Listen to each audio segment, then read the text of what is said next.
100세 시대를 맞아 여러분의 건강을 책임집니다. 1:1 건강 맞춤 상담, 당신의 주치.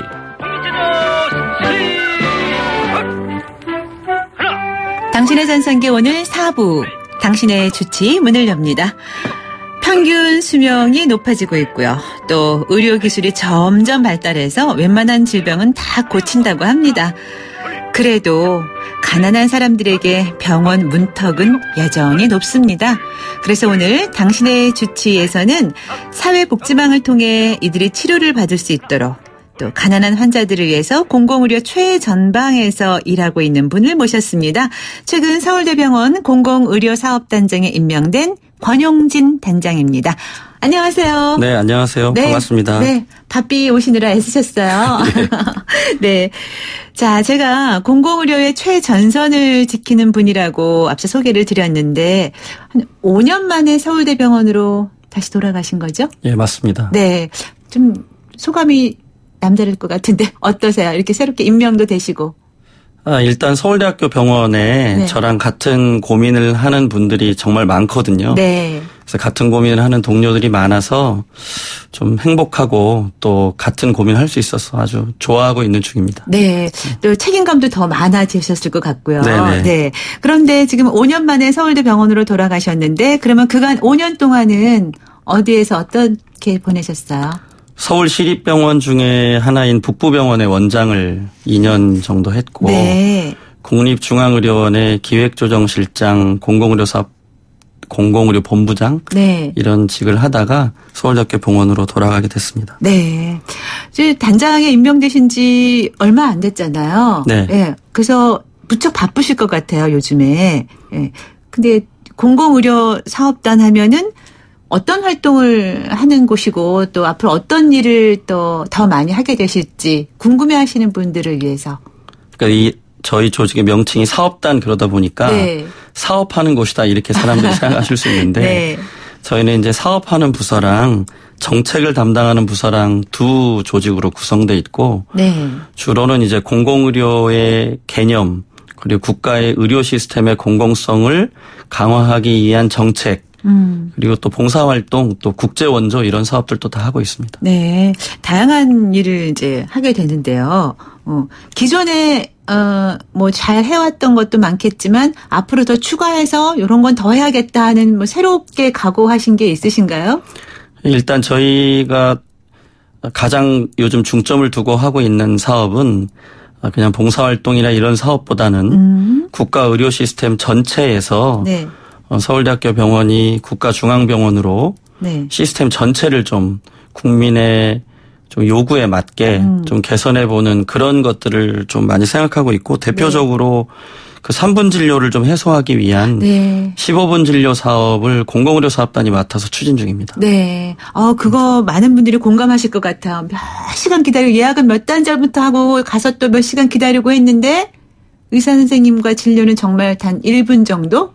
맞습니다. 네. 그런 경우도 사실 있어요. 그냥 금방 하고 또 나가면 허탈할 정도로. 맞습니다. 네. 환자도 불편하고 의사들도 환자랑 오래 얘기하고 싶은데 그게 잘 안 되고 있는 게 사실이죠. 네.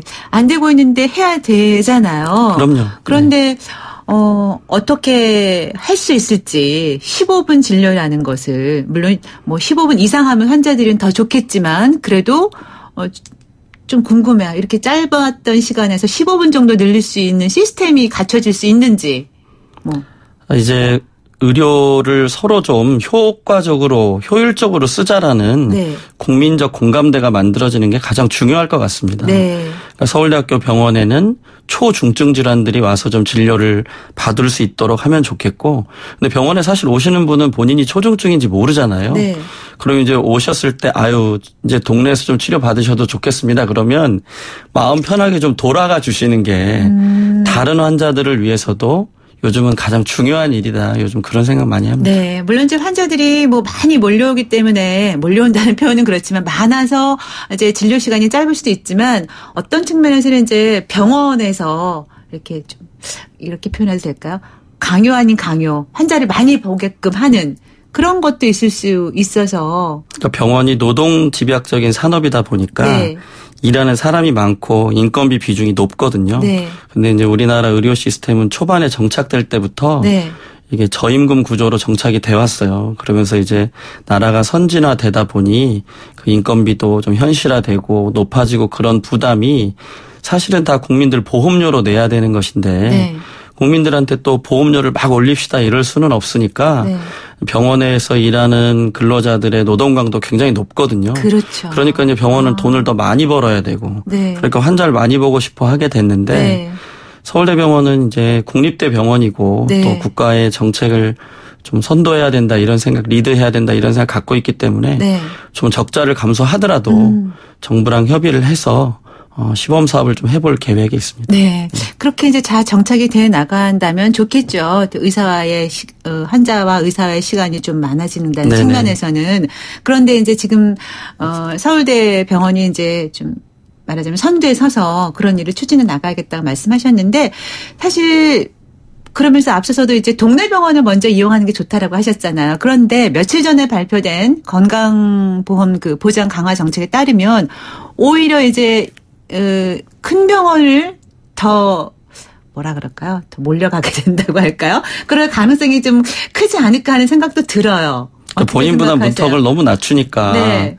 국민들 입장에서는 이제 당연히 크고 좋은 병원 갈 수 있지 않겠냐 이런 우려가 되는 게 사실입니다. 네. 근데 이제 그 발표에 보듯이 의료 전달 체계 개선 협의회를 그게 이제 한 1년 넘게 계속 진행돼 왔는데 그 의료 전달 체계의 보완이 없으면 많은 분들이 우려하시는 그런 일들이 네. 생길 수도 있을 것 같습니다. 네. 그래서 후속 조치가 중요하다고 생각합니다. 그렇죠. 후속 조치가 중요하겠죠. 뭐 저희 프로그램이 사실 시사 프로그램은 아니에요.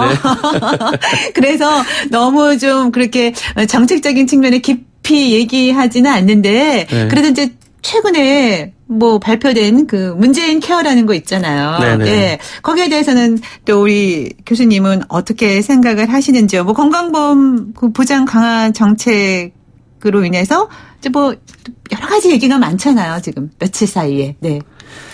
제일 중요한 전환은 이제 건강보험이 사회보험으로 책임을 지겠다. 네. 이제 이건 우리가 할 수 있는 건 하고 나머지는 국민들한테 맡겨놨었다면 이 사회보험이 책임을 지겠다 이런 패러다임을 바꿨다는 측면에서는 굉장히 의미 있는 선언이다 이렇게 보여지고 네. 그 안에 있는 구체적인 내용들은 최근 20년 동안 계속 해오던 것들이 좀 확대 강화되고 있는 것이다. 네. 다만 좀 아쉬운 부분이 있다면 네. 국민들도 이 정책에 협조하기 위해서는 적정한 이용 이런 게 필요하다. 그러려면 이제 의료기관들이 국민들에게 신뢰가 높아져야 되잖아요. 네.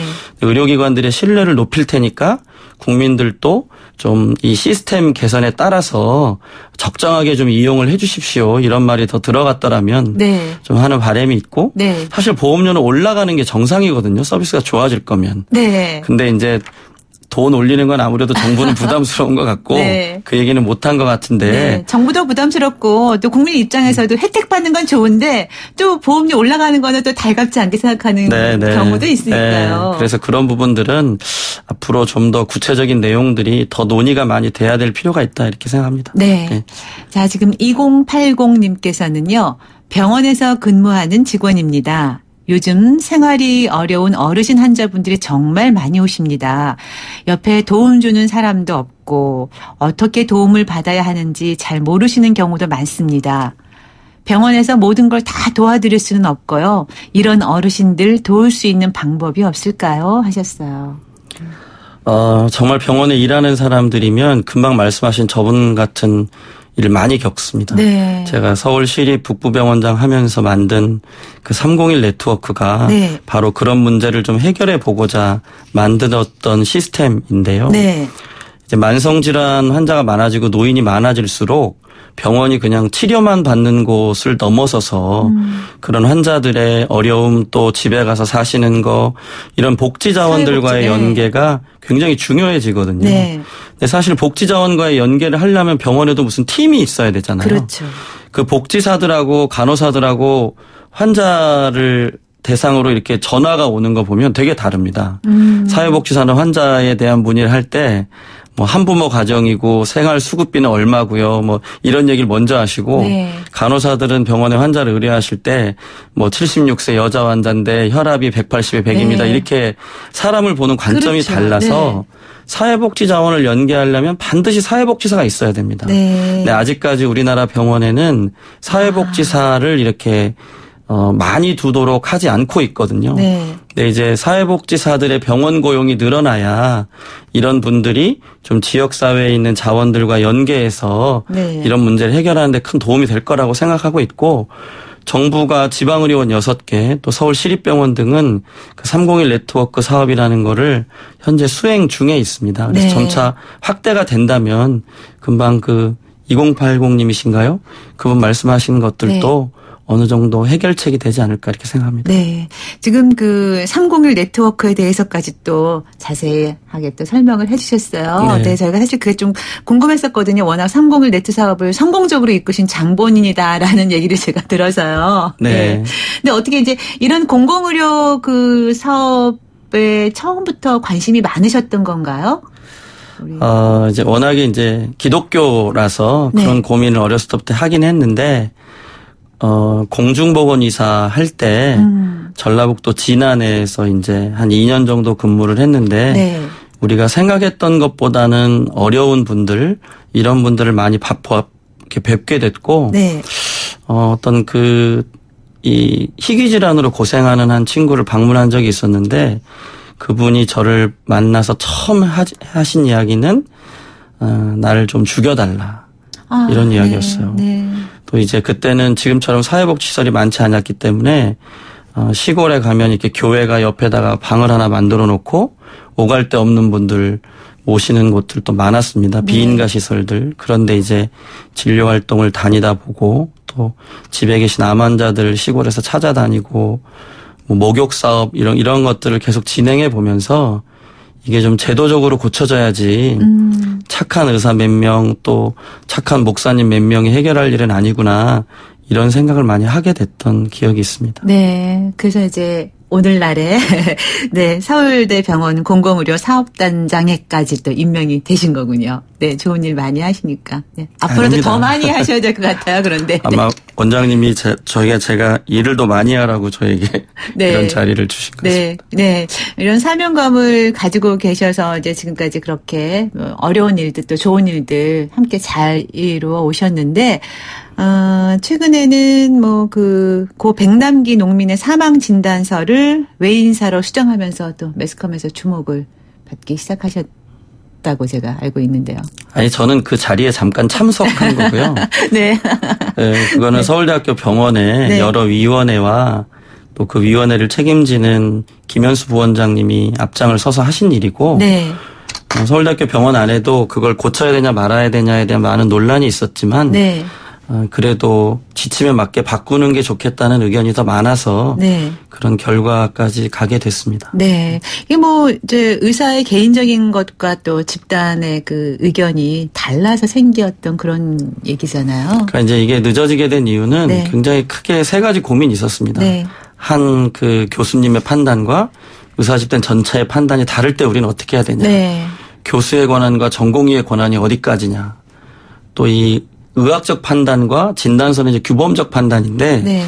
사실 사망 진단서라는 거는 일반 진단서하고 달라서 그냥 고쳐도 되는 진단서입니다. 네. 이게 법적 소송을 걸리는 그런 진단서가 아니거든요. 아, 그래요? 이게 쉽게 생각해 보시면 출생은 증명서고 네. 사망은 진단서라고 써 있으니까 사람들이 이 사망 진단서가 그냥 우리가 몇 주 이렇게 떼주는 그런 진단서라고 생각하는데 네. 엄밀히 보면 사망 확인서입니다. 그래서 네. 이게 이제 규범적 판단이 다를 때 어떻게 해야 되냐 이런 것 때문에 많은 논란과 고민을 거쳤습니다. 네.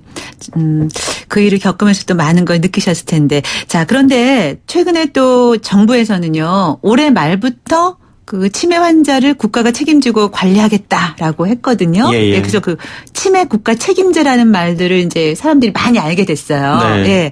근데 그게 치매 국가 책임제 정책에 따라서 이제 연내 그 치매 환자의 의료비나 요양비 부담이 대폭 줄어든다고 하는데 구체적으로 네. 어떻게 달라지는 건지요?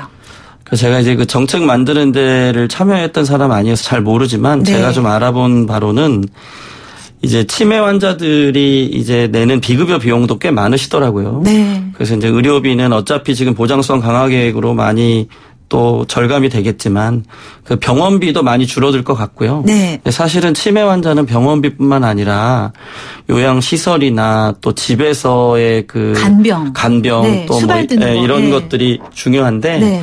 아마 정부가 그거에 대한 종합대책을 갖고 있는 걸로 알고 있습니다. 그래서 네. 아마 지역사회에 인프라도 좀 많이 늘리고 그 인프라를 늘리는데 상당한 재원을 투자할 계획을 갖고 있는 것으로 보입니다. 네. 방금 그 치매 환자 같은 경우에 이제 그 가족들의 부담이 의료비 부담도 있지만 이제 뭐 수발과 간병 뭐 이런 것들이라고 말씀을 하셨잖아요. 이제 그런 것 때문에 경제적인 부담까지 가중해서 자살을 하는 경우도 있다고 들었거든요. 동반 자살, 그러니까 환자뿐만이 아니라 가족도. 그런 거에 대해서 우리 교수님은 어떻게 해결하는 게 좋다라고 평소에 갖고 계신 뭐 생각이 있으신가요? 우리가 네. 이제 가족 간병 또는 가족 문화가 큰 나라잖아요. 네. 효도가 굉장히 중요한 유교적인 이 중요한 가치였고 네. 그것도 나름 굉장히 중요하고 의미가 있다고 보는데 사회적 책임을 더 강조할 때가 됐다 이렇게 생각을 하고 네. 사회가 전체적으로 이 문제를 케어해 줘야지 각 가정에게 이 부담을 맡기거나 자녀들에게만 부담을 맡게 하는 거는 우리가 전체적인 사회 공동체를 만들어 가는데 좋은 방법은 아닌 것 같습니다. 네. 지금은 이제 사회 전체가 어떻게 책임질 거냐 이 문제를 갖고 논의 중이지만 네. 아직까지는 가야 할 길이 굉장히 멉니다. 돈 문제도 있지만 네. 인식 자체를 바꿔야 하고 제일 중요한 거는 자기가 사는 동네에서 이 문제를 해결해야 된다는 사람들이 생각을 갖게 해야 합니다. 그리고 내가 사는 동네가 좋아져야지 네. 내가 이 살고 있던 동네에서 내가 편안히 살다가 죽을 수 있구나 이런 믿음을 가질 수 있도록 사람들이 자기 동네 애정을 가지고 좀 변화시켜가는 그런 공동의 노력이 필요할 때라고 봅니다. 네. 그러면 이제 치매 이외에 그런 공공의 노력을 통한 공공의료 확대는 어떻게 해야 한다고 생각하시나요? 공공의료 확대. 공공의료의 확충이라는 네. 말은 사실 좀 오해를 많이 불러일으킬 수 있습니다. 네. 뭐 국공립의료기관을 짓겠다는 거냐 그런 의미는 아닙니다. 네. 의료 시스템 전체의 공공성을 높여봐야 된다라는 것인데 우리나라 이렇게 제도가 뭐 이렇게 가난한 환자들의 병원비는 너무 높아서 가게 파탄이 나거나 네, 실제로 뉴스에 많이 나오잖아요. 희귀 질환 네. 같은 사람들은 뭐 적절히 치료를 받을 수 없거나 네, 포기하죠, 아이들. 네, 또 특히 아이들 같은 경우는 굉장히 심각하거든요. 이런 문제를 해결하는 것이 공공의료가 하는 일이지. 네. 그래서 국민들이 원하는 대로 제도가 변해가는 것 이걸 공공의료로 생각하시면 될 것 같습니다. 네. 뭐 이제 지금 잠깐은 이제 뭐 경제적인 부담, 가난한 환자들을 위한 그런 이제, 공공의료 사업하면 그런 것들이 먼저 떠오르잖아요. 근데 이제 그것도 물론 중요한데, 이렇게 의료, 뭐라 그러나요? 진료 수술 같은 거 하고 나면 예. 이제 환자와 의사들 간에 이제 그 갈등이 생기는 것들이 의료 사고, 네. 분쟁이라고 네. 하죠. 갑자기 그 의료 분쟁이 떠오르지가 않아서. 근데 그런 것 때문에 의사들을 신뢰하지 못하는 경우가 많잖아요. 네네. 네. 네, 의료 분쟁이라는 거는 다툼이니까 어디서나 있을 수 있는데 그게 얼마나 공개되고 투명하게 환자들에게 알려지느냐가 제일 중요한 것 같습니다. 네. 네, 그거는 사회 전체 신뢰를 높이는 과정이라 지금 우리나라도 그런 시스템으로 의료분쟁 조정중재원 이런 걸 만들어서 노력 중이고요. 네. 그보다 더 중요한 거는 이제 환자가 병원이 안전해지는 것인데 지금 병원이 안전해지기 위해서 제일 필요한 거는 인력이고요. 네. 그러니까 너무 전공이나 간호사들이 너무 힘들게 일하기 때문에 네. 충분한 인력을 넣어야 하는데 충분한 인력을 넣으려면 돈이 필요하고 네. 돈은 또 국민이 내야 되고 이게 다 이렇게 연결돼 있어서 네. 아직 국민들한테 다 이렇게 하시죠 이렇게 얘기하기에는 정치권이나 누구나 다 부담스러워하고 있는 그런 상황이죠. 네. 그런데 장기적으로 국민들이 좀 병원을 믿고 또 병의원이 신뢰받고 안전한 곳이 되려면 병원에서 일하는 인력들이 늘어나야 됩니다. 네. 지금 병원에서 일하는 인력들이 늘어나야 된다고 말씀하셨는데 그런 것 같아요. 대학 전공의들을 보면은 사실은 경무에 시달린다고 자기 시간이 전혀 없고 잠잘 시간도 없다라 그러더라고요. 네. 그렇게 자기 스스로가 편하지 않은데 어떻게 제대로 된 진료를 할 수 있을까? 역으로 생각하면 그럴 수 있잖아요. 맞습니다. 네. 그래서 이런 거에 대한 개선도 좀 필요하지 않을까. 아까 말씀하신 인력 충원이라든가 또 그들의 그 질적 향상을 위한 뭐 여러 가지 경제적인 측면에서도. 전공의들은 요새 이제 88시간만 일하도록 법이 바뀌어져서 네. 상당히 그 근로시간 문제는 많이 해결이 됐고요. 네. 지키도록 노력하는 중에 있고 지금 제일 문제가 되는 인력은 간호인력입니다. 간호사들이 뭐 8시간 3교대를 하고 있지만 네. 사실은 뭐 앞에 한두 시간 먼저 나오고 또 뒤에 뭐 늦게까지는 뭐 서너 시간도 늦게 집에 가는 이런 간호사들도 되게 많아서 네. 간호인력이 이제 병원에서 충분히 일할 수 있게 시스템을 바꾸는 것 그게 지금은 제일 중요한 과제라고 보고 있습니다. 네. 그 간호 일하는 것이 정말 그 3D 업종 중에 하나다. 누군가가 이렇게 그냥 정말 쓴 웃음소리처럼 얘기를 하더라고요. 너무 힘들다고. 그리고 실제 이제 일선 병원에서도 그 간호사들을 이렇게 구하기가 쉽지 않다 그러더라고요. 실제로. 의사나 간호사가 하는 일은 원래 힘든 일인데. 네. 힘들죠. 원래 네. 힘든 일입니다. 네. 그걸 각오하고 와야 되는데. 네. 시스템이 너무 이제 많이 갑자기 변하다 보니까 인력 기준은 옛날 거고 병원이 해야 되는 행정이나 이런 일은 너무 많아졌고 그래서 지금 이제는 시스템을 바꿀 때가 됐다. 네. 이렇게 이해하면 좋을 것 같습니다. 네. 우리나라가 전반적으로 몇십 년 만에 급속 성장을 한 나라라서 의료 시스템에도 이런 급속 성장의 부작용이 남아 있고 네. 이 급속 성장의 부작용을 해결해가는 과정이다. 이렇게 이해를 하는 게 더 바람직할 것 같습니다. 네. 우리가 이제 이렇게 그 공공의료 정책이나 이런 거에 대해서 이야기를 할 때 이제 거의 대부분이 이제 환자 입장에서 정책 개선하는 것들을 많이 논의를 하잖아요. 아무래도 이제 환자 우선이다 보니까. 그런데 이제 어떻게 생각해 보면은 환자뿐만이 아니라 의료진을 위해서도 여러 가지 그 제도적인 개선이 좀 돼야지 서로 간에 윈윈할 수 있는 그런 의료 정책이 되는 게 좋겠다라는 생각이 좀 들더라고요. 가끔씩은. 서비스 업종이라. 네. 네. 의사 간호사가 편안해야지 환자도 네. 편안할 수 있으니까요. 네. 네. 지금 7841님께서 문자 주셨는데요. 최근에 병원에 입원했는데 보호자가 못 자게 하고 도와주시는 간병인이 다 배치돼 있었어요. 간병인이 다 있었다고요, 네. 병원에. 처음에는 불편할 줄 알았는데 보호자도 환자도 다 편하더라고요. 시스템이 확충되는 것이 정말 중요한 것 같습니다라고 말씀하셨네요. 네, 간호간병 통합 서비스라는 거를 정부가 이제 해서 많은 병원에 확충 중에 있고 서울대학교 병원에도 이제 한 개 병동을 시범 사업 중입니다. 네.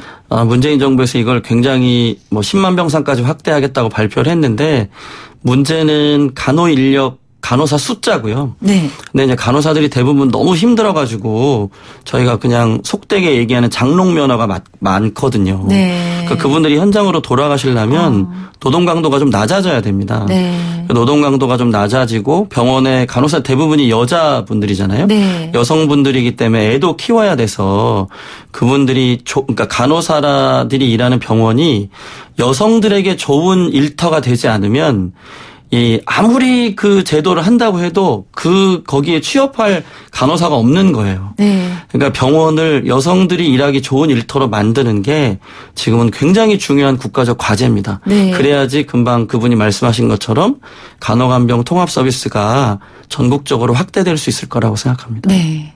지금 9853님께서도 단장님 정말 대단하세요. 한 사람 살리는 것도 중요하지만 의료 체제를 만드는 일은 정말 많은 사람들을 살리는 일입니다. 애써주세요. 라고 또 응원의 화이팅 메시지 보내주셨어요.